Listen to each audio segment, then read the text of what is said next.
we can come home to here, to now.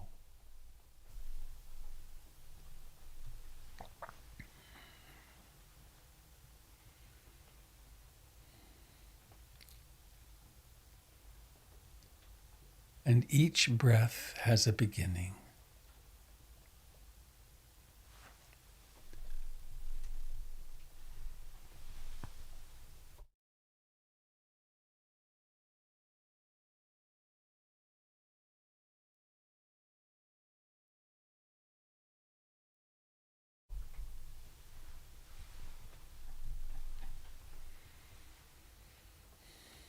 We have climbed onto our flat rock.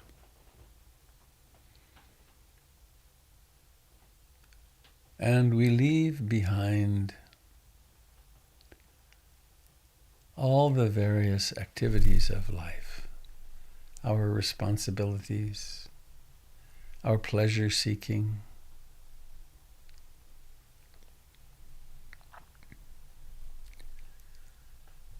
the challenges of relationships,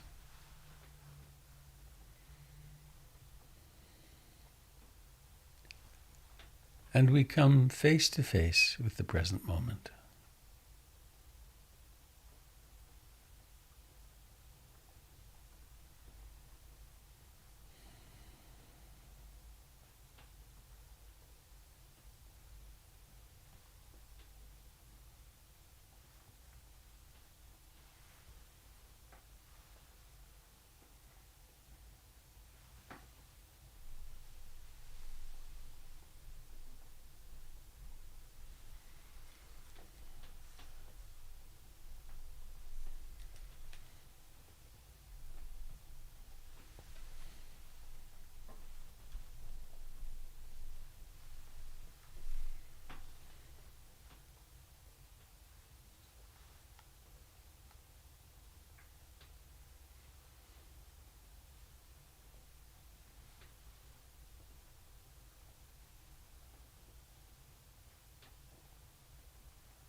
Sometimes it's very difficult to stop. It's as though there's a wave of pain or restlessness that's carrying us on. Other times it's very grateful. It's very simple. It's just sitting here.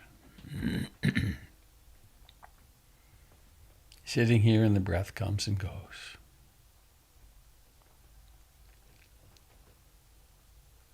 Whatever the experience is, it is this moment and worthy of our observation, our presence.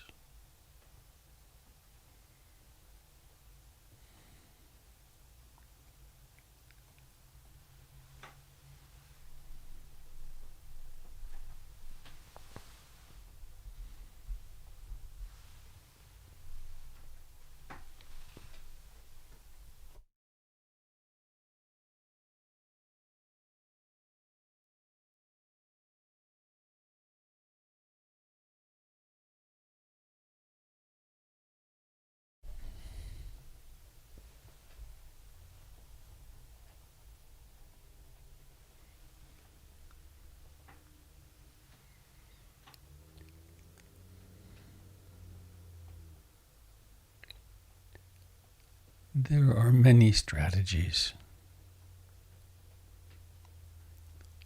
We could do breath counting. Breathing in 1, breathing out 2, up to 10. Start over. If you lose your way, start over. Back to 1. We can do noting. On the in-breath, rising, rising. On the out-breath, falling, falling.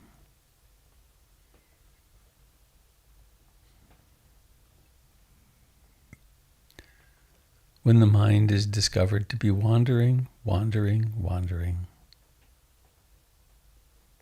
Returning, returning, starting with the breath.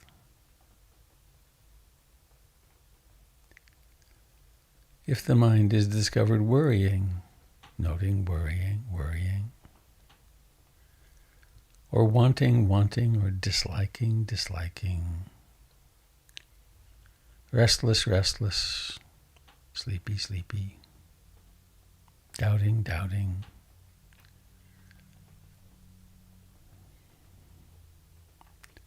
If an extraneous noise arises, external, apparently external, we note hearing, hearing.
there is a powerful insight which occurs really rather early in practice.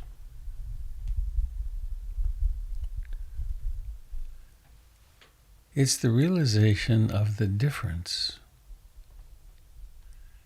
between the object of meditation, in this case the body breathing, and that which knows it. There is mind and matter. There is nama rupa.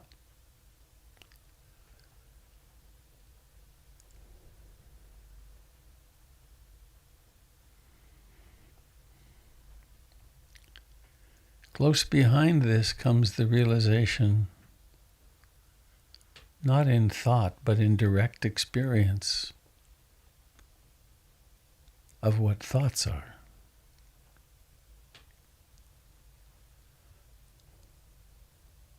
We think we know what thoughts are when we think about them.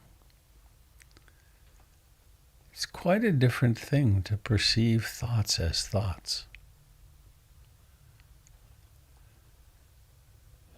And this isn't something we can think our way into. We simply practice. And there's a huge step of freedom that occurs when thoughts are known as thoughts.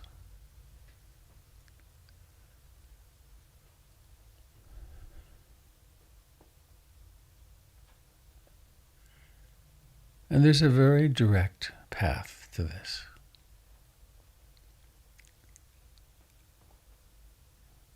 And it's exactly what we've been doing and do. Come home to the actual sensations of the body as it breathes in and breathes out. Not some image, not some memory, not some fantasy of breathing, but the actual sensations in the tissues and bones of the chest and abdomen as the body breathes.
The capacity of remaining with one object,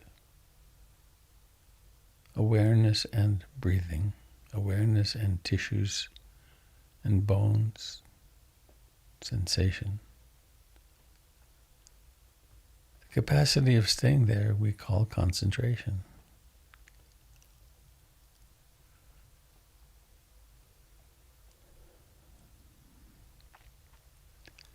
The capacity of observing when that's happening and knowing it is mindfulness. Also, when the mind wanders, the knowing of that arises due to mindfulness.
The marvelous, simple teaching from Ajahn Chah, it's like this.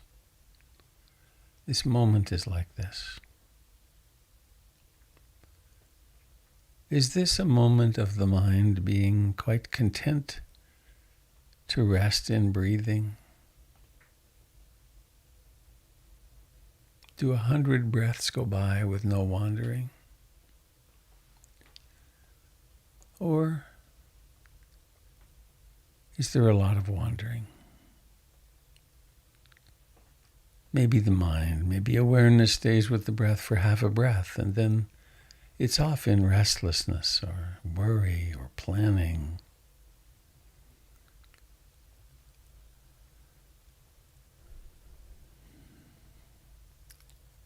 Maybe there's a leaning into the future and a wanting of something. I want this, I want that. Or a resistance of what's happening, which is I don't want this, I don't want that. These are not accidents or mistakes. They're normal. This is the human mind being human. Maybe something has happened in your life where there's some grief happening or some excitement.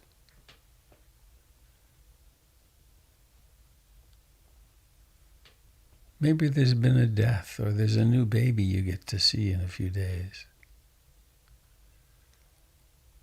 The mind can get quite preoccupied. No problem. We notice it for what it is.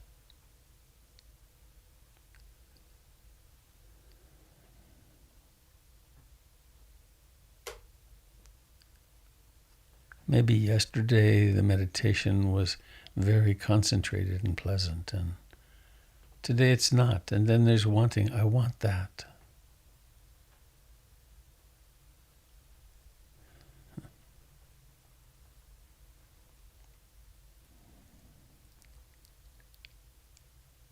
And so when we can, we come home to in-breathing and out-breathing.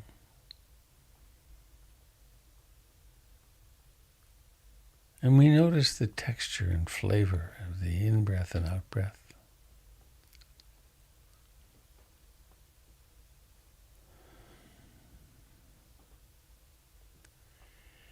Are they short or long? Are they smooth or choppy? However they are.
when we are present with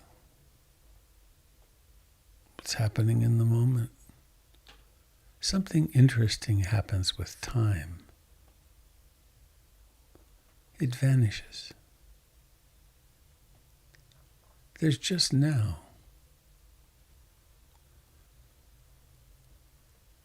Time establishes itself through memory and fantasy.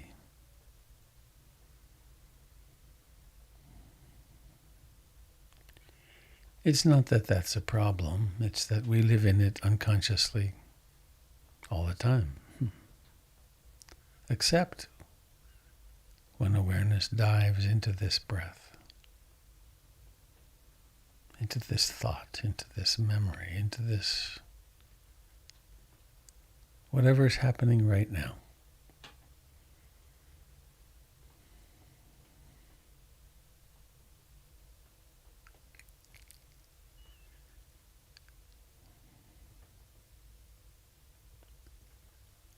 And please now become aware of the entirety of the body.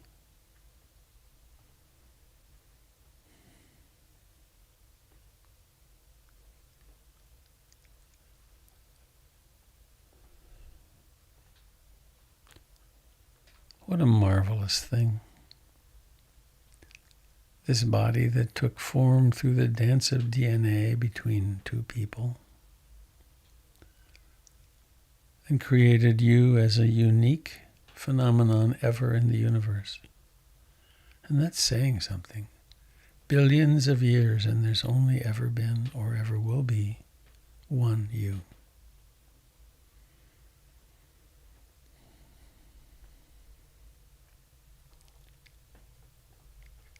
And you've been through a lot in your lifetime.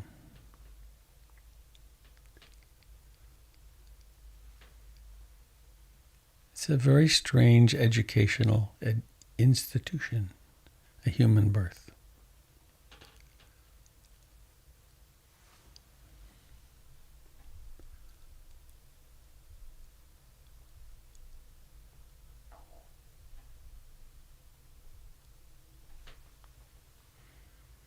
And so our practice is woven through, formed with also, with mindfulness, of course, and concentration, and equanimity, and the other enlightenment factors, but also with love.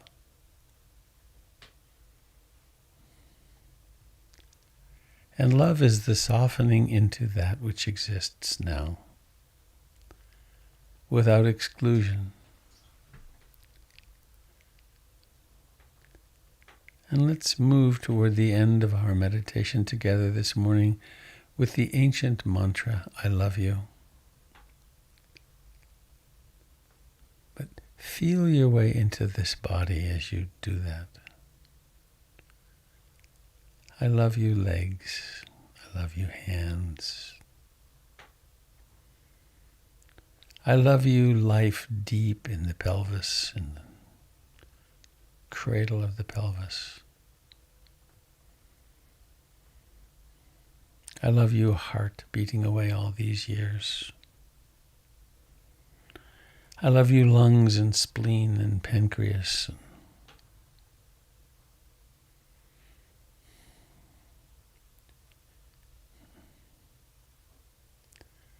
I love you, liver, arms and hands, gratitude.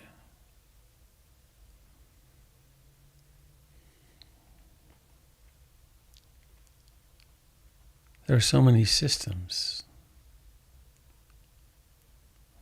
The pancreas helping us with sugar metabolism, and somehow or another there's a system that senses when carbon dioxide is getting too high, and the next in-breath happens. Turning toward this body of yours that's mostly worked very well. For some of us, there's been major breakdowns. But here it is, still going. So let us keep the mantra, I love you,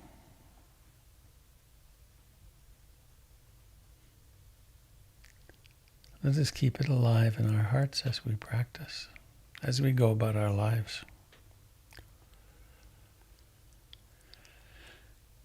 And as we honor the mystery of our own lives, so we can honor the mystery of the lives of our loved ones and friends. May you be well. May you be happy. There is an attitude of blessing, of marveling at the existence of other people.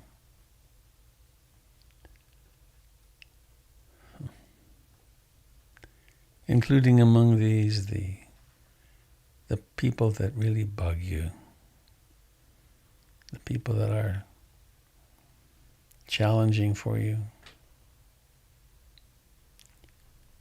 Loving, of course, doesn't mean you have to be close to or allow close to you. It's just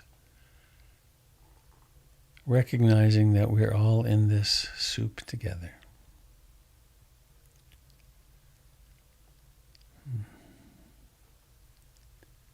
And just for a moment, let us dissolve into all of life.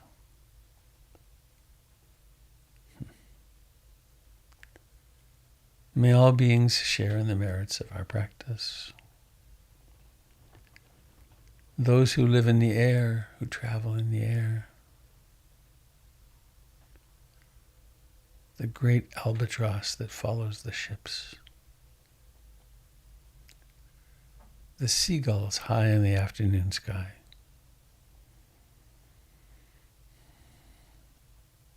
The flamingos with their long legs.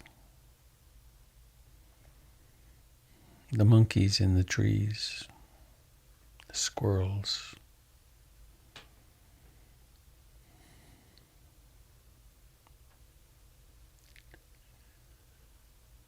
And those who live on the ground, so many of us.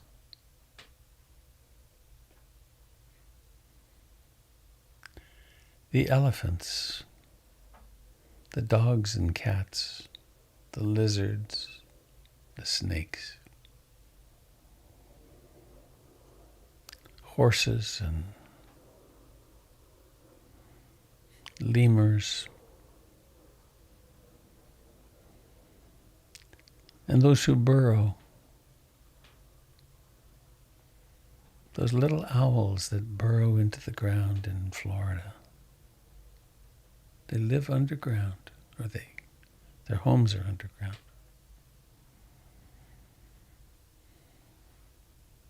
The ant colonies, dissolving into our interbeing with those who live in the water, in the rivers, in the oceans, in the great depths of the oceans. Those who live in the intertidal zone, the clams, barnacles.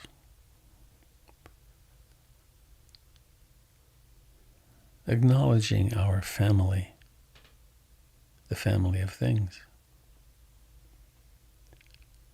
to which we belong.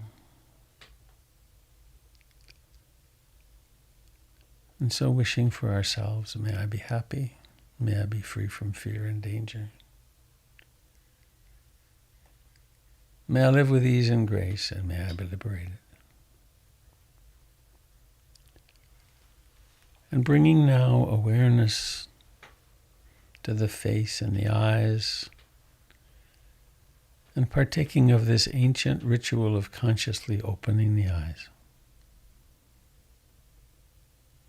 It takes some intention, a phenomenon of mind, and then an operationalizing of that intention, and then an opening of the eyelids, and then seeing consciously.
Please join me in basking in the presence of others.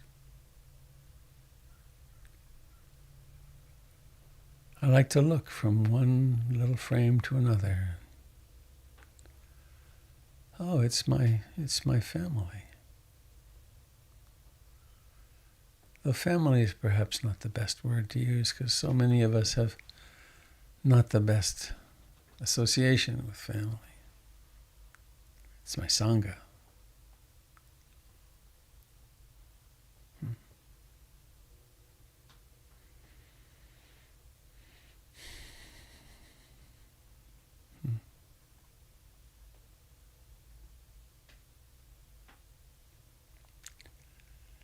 I think I want to do just one announcement this morning, which is this.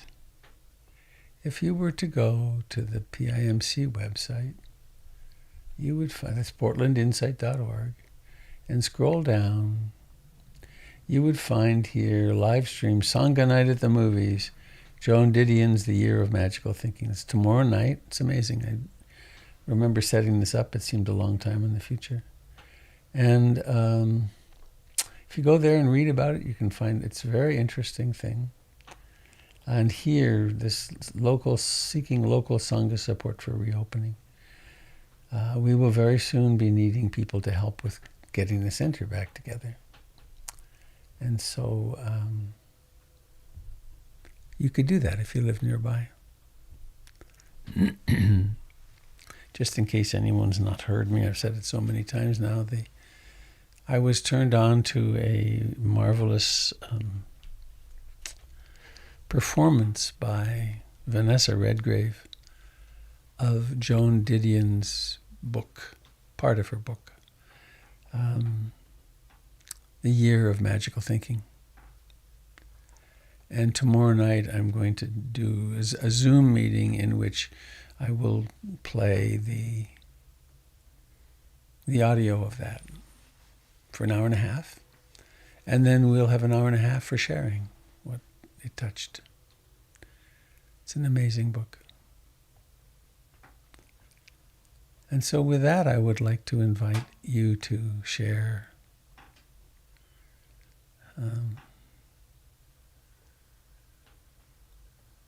if you wish. And I guess I want to say, hi, James. James and I had quite an adventure back when I was in Florida getting my mother-in-law. I dropped my phone in the ocean and James hunted for it for an hour. He was like unstoppable, the ever-ready bunny. We didn't find it, but he was great. Thank you again.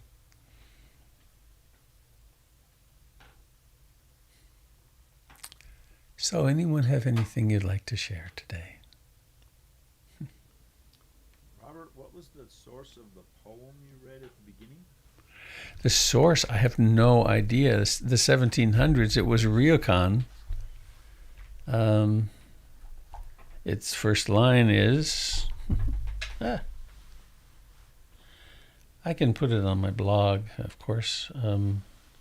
All I have to do is remember. Done begging in a rundown village. Maybe you can find it. Put it in the chat. Done begging in a rundown village, I make my way home between green boulders.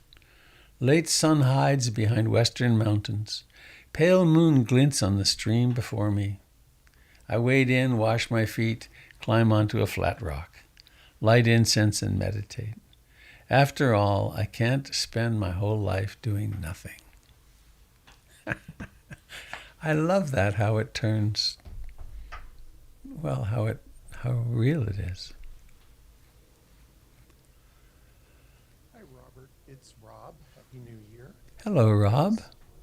I was hoping you could comment on that concept or that point of doing nothing because I very much enjoyed that poem, but I ran into a little dissonance with some of the Taoist verses that we've studied before that somewhat extol doing nothing. And so I'm pretty sure that this artichoke of nothing has a lot of leaves on it to pluck. So I was hoping you could comment on that. Well, what I hear in this is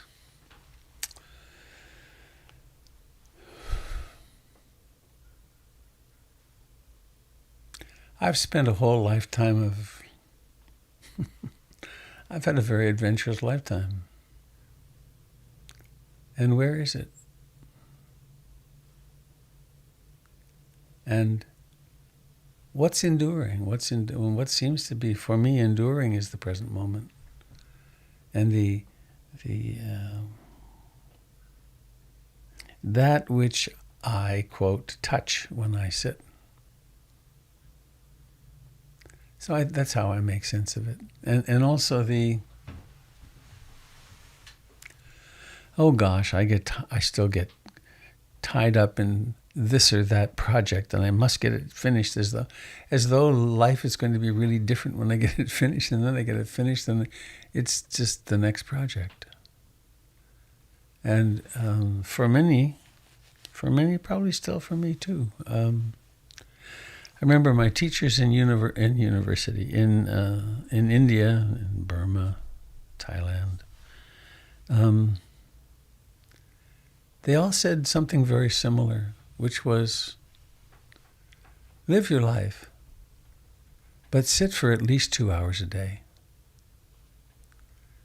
And it's been a long process of moving toward that being true. And the world cries out to us so loudly that the most important thing is fulfilling your responsibilities. And of course, one has to, and to do them as well as we can. But this poem speaks to that other side, which is how much energy do I give to my inner life? And what's really important? That's, I think, what this poem speaks to for me. And it's got a nice humorous twist at the end, I think. Thanks, Rob. That's quite a picture of you.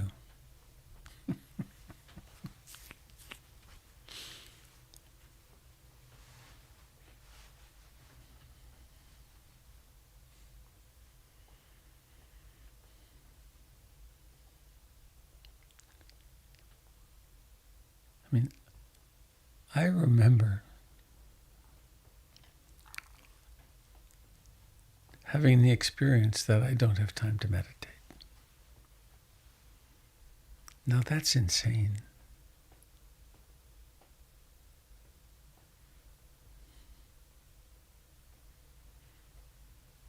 It's common, right? It's really common. Well, I can take 5 minutes. It's so funny. I can take 5 minutes to meditate. I can take an hour and a half to get caught up on Facebook. I have to. Or there's all these other things that are that are volitional. Now, of course, I have been a parent of 2 small children, and it's really hard to find even a few minutes. That's true. There are periods in our lives which are, or when there's a crisis happening, or when we work at someplace crazy like Intel, and we're expected to work 70, 80-hour weeks. I've counseled people from, and taught them meditation from all kinds of different livelihoods, and some of the ways that we are used by corporations. Or how about this? There's the raising small children and going to school and having a job. I did that. That's pretty darn difficult. But it's a phase, and then it passes. And then the kids are gone, and they hardly want to text back. Then there's more time.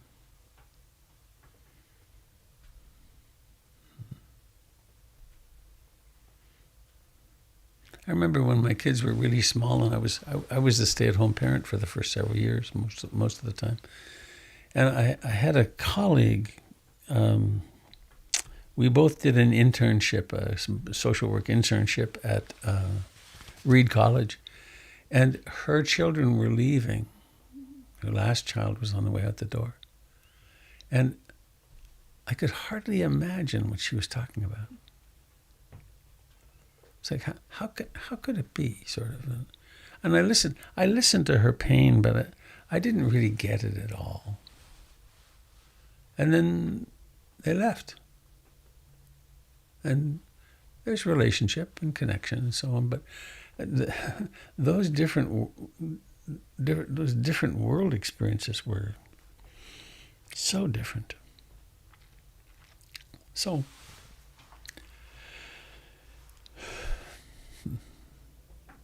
there's always now.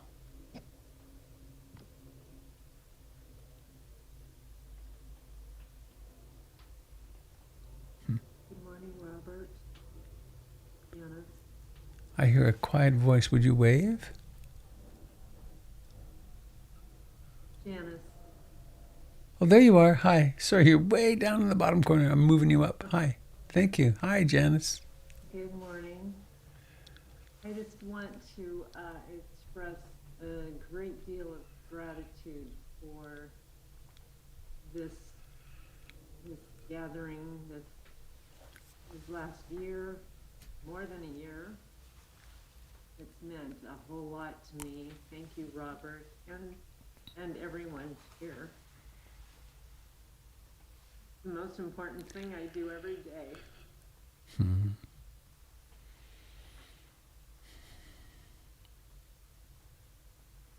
Thank you. Hmm. I am so glad you're here, Janice. You've been here a lot. Got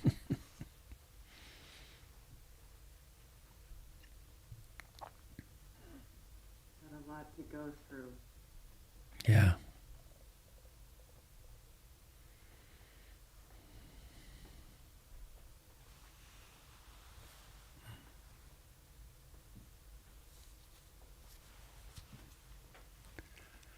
It seems like you have encountered some dukkha in the past year.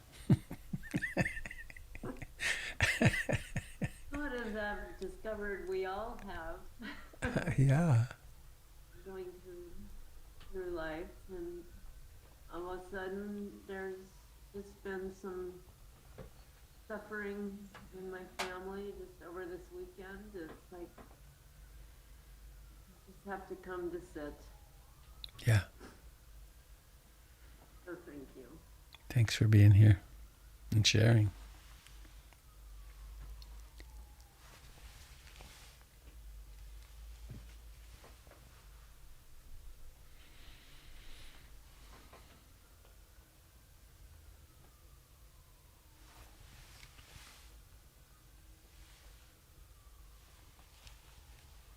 Hi, it's Joy. It's Hi. Joy.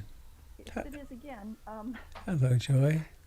I just wanted to say that I actually myself wrote a poem about climbing onto a flat rock, and I was flooded with just a beautiful memory when I lived in Trail.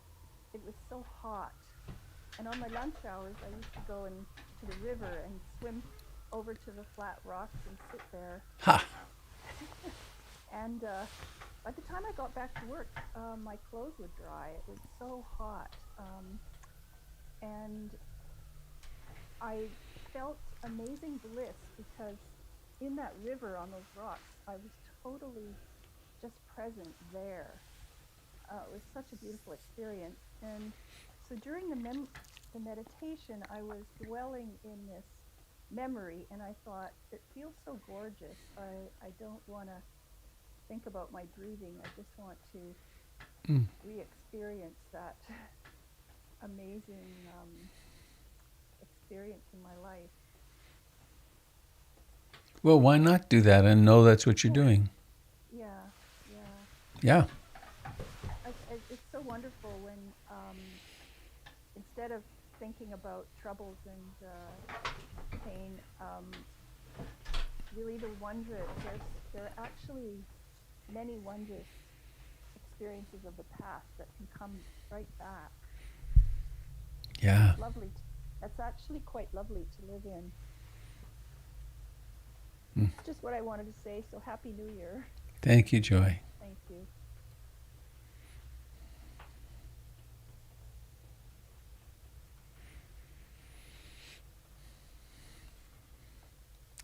It's a very different practice to consciously re-inhabit something beautiful in our lives than to consciously or remember all the hard times and dwell upon who did what to me and so on. It's a totally different way of being in the world. And by the way, that was the mighty Columbia River, which I think runs through Portland too. It does. Yeah. So I had a whole relationship with the Columbia River. Wow, that was pretty cold swimming. No, it's really, well, it was so hot in trail. And yeah, I'm really sorry also that trail, well, was charged with polluting the river by the United States, just south. Huh. But for me, it was really, it's a fantastic river. Well, it starts way up there in the Columbia ice fields. I mean, most people don't know that. It's on that giant, that's an ice field that's 100 miles long. So, yeah.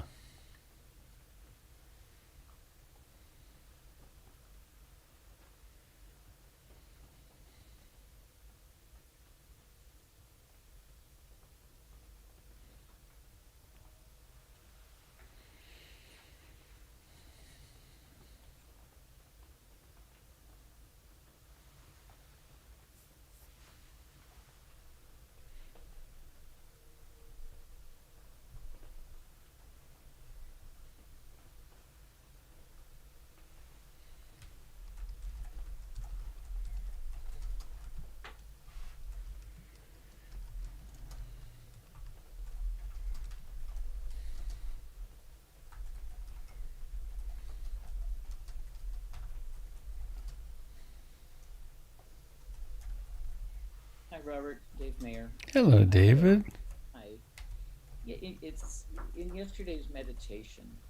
You said something that, at the risk of turning this into a more of a theoretical, abstract conversation, you were talking about perfection, and you were describing what a perfect meditation would be, or a person who would achieve perfect meditation. And you said the end of dukkha. And that shook me a little bit as far as my understanding of dukkha, because in my conception, based on what I've understood and looking inside and all of that, dukkha never ends. It's our response to dukkha. It's our refusal to accept those things which we experience as dukkha. That's where the suffering arises, and that perfect meditation allows us not to suffer from dukkha. But the end of dukkha, that can you clarify for that for me? It goes more to your class, I guess, but unfortunately, watching it on tape, I don't have the opportunity to ask these questions.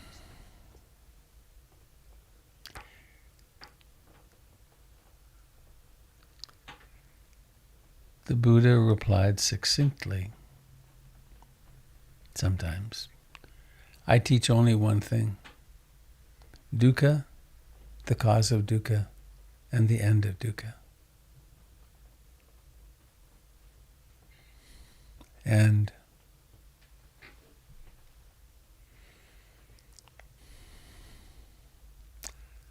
when there's no sense of I am, when there's no preference, when there's total acceptance, there's no more dukkha. The dukkha isn't, right? Pain isn't dukkha. It's the reaction, it's the resistance to pain.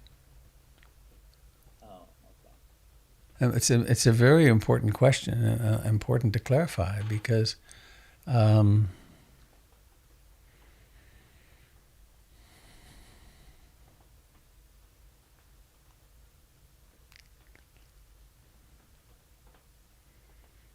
Funny, I sit in the face of that, of speaking about that, with a certain trepidation and awe.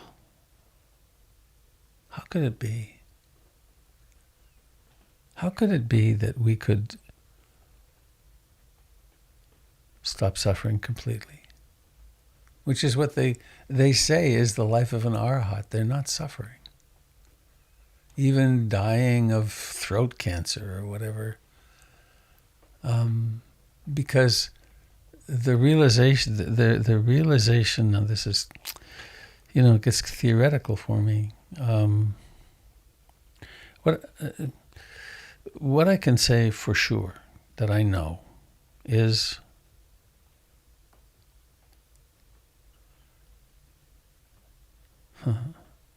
I just had a wave of sadness or something, that to think back to how much dukkha I was in all the time in my life compared to what's true now. The things that I used to suffer over, with all these preferences and wants and things I thought I had to have and so on, that and I know you know this, David, the diminishment of suffering in your life is monumental. And that's the diminishing of dukkha. And it has come through diligence in practice and the willingness to face those pains toward which you were resisting, and you don't anymore. And so there's much less suffering.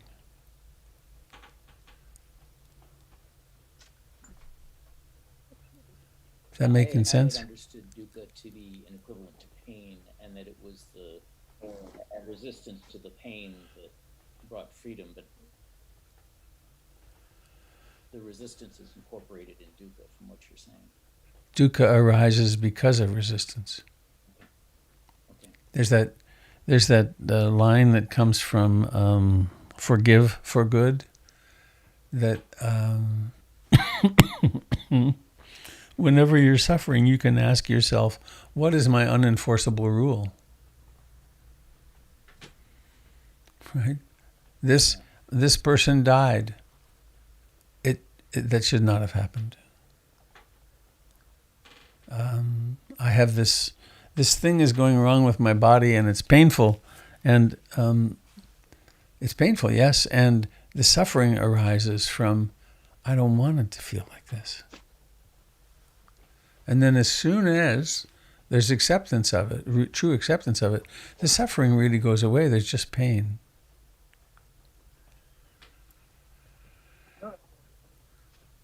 It's a really strange teaching. Working on it. I know. Quite wonderfully over all these years.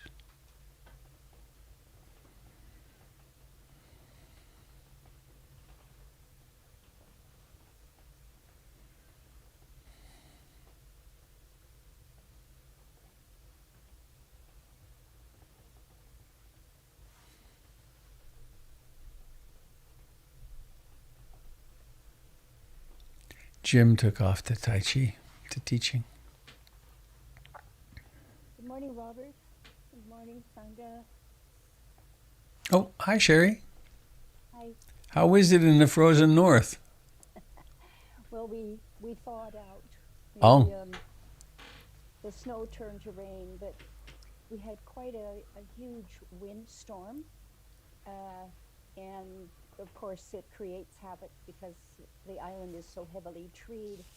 But many people in Campbell River were without power as well. Huh. And most of Quadra, if not all of Quadra. So I had, for me, I had 18 hours without power, which my history here, that's not really a big deal because back in the 60s we had almost a week with no power and no water. I watched my reactions and thought, I'm really going to feel this during our retreat. Because, of course, there's no internet, there's no amusement with watching things, listening to things. My concentration was on keeping a fire going in the fireplace and just being quiet. No connection.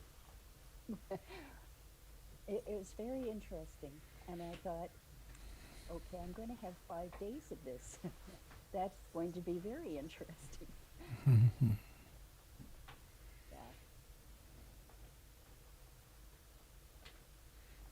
Yeah. Thank you, Sherry.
Well, my friends, shall we head off into the other part of our day? Climb off our flat rock and head back into the village to be of service to ourselves and others. I'm sort of perversely excited about, we have a bad spot, a soggy spot in the floor in the PIMC kitchen where when you step on it, it sags at least half an inch. It's a problem with the floor covering, floorboards. And this morning at 11 o'clock, I'm going down, I'm spelunking. I'm going down there with a friend who's a builder to go see what we need to do. But weirdly, it's like, oh boy, I get to go crawl into the crawl space. It's kind of funny.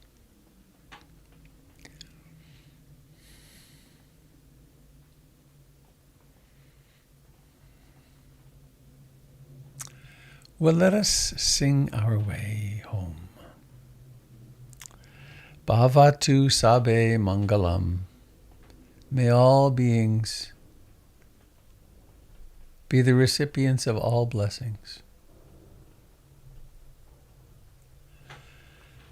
Bhavatu Sabe Mangalam.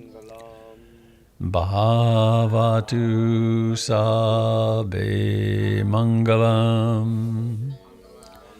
Bhavatu Sabe Mangalam. Sadhu, sadhu, sadhu.